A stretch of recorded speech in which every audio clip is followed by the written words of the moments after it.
Almost a full week into August now, and we have yet to hit 90 degrees in the capital city. So I wanted to see if there are any other long streaks like this throughout August in the past 25 years.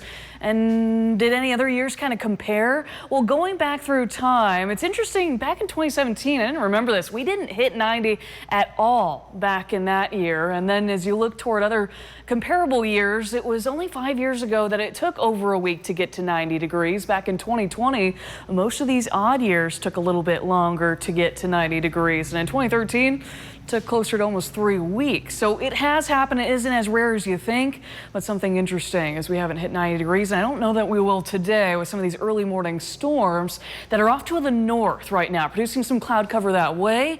As you look toward downtown Lincoln from our Barry Law camera, temperatures are closer to 70 degrees, just past 5:45 here this morning, with dew points comfortably in the middle and upper 60s, comfortably in terms of storms lasting a little longer into the area. Not really for us as we step outside. You'll feel a little bit of that humidity, especially this afternoon when storms clear out. But winds out of the south are also present, anywhere from 10 to 15 miles per hour, a little higher this morning, and especially higher with the influence of those thunderstorms in around northeast Nebraska, producing some higher winds in O'Neill at the moment. Some wind gusts up closer to 30, if not 40 miles per hour recently towards some of those airport reporting sites. But it's this Boeing line of storms that we're going to see if this kind of holds together in intensity through the morning to make it toward Lincoln. The better chance really toward Omaha and western Iowa throughout the morning as this holds together and continues to move to the south and east. But you'll see in the latest radar scans some heavy rainfall rates starting to pick up with some of those darker reds and pinks on the leading edge.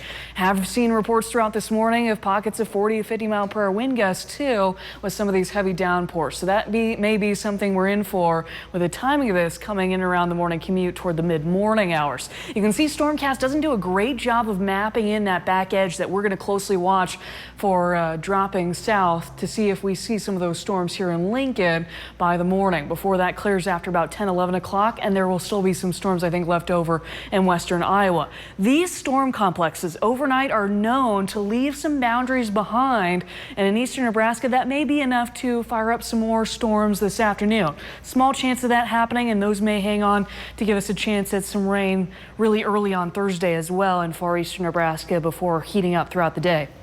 Overall, though, this risk for all of Wednesday, just a marginal level 1 out of 5 risk for some gusty winds mainly and some of those heavy downpours. But we're looking at a hot afternoon after all this. Highs in the middle and upper 80s, close to 90 degrees, with high humidity today, making it feel like close to 100 degrees in some spots.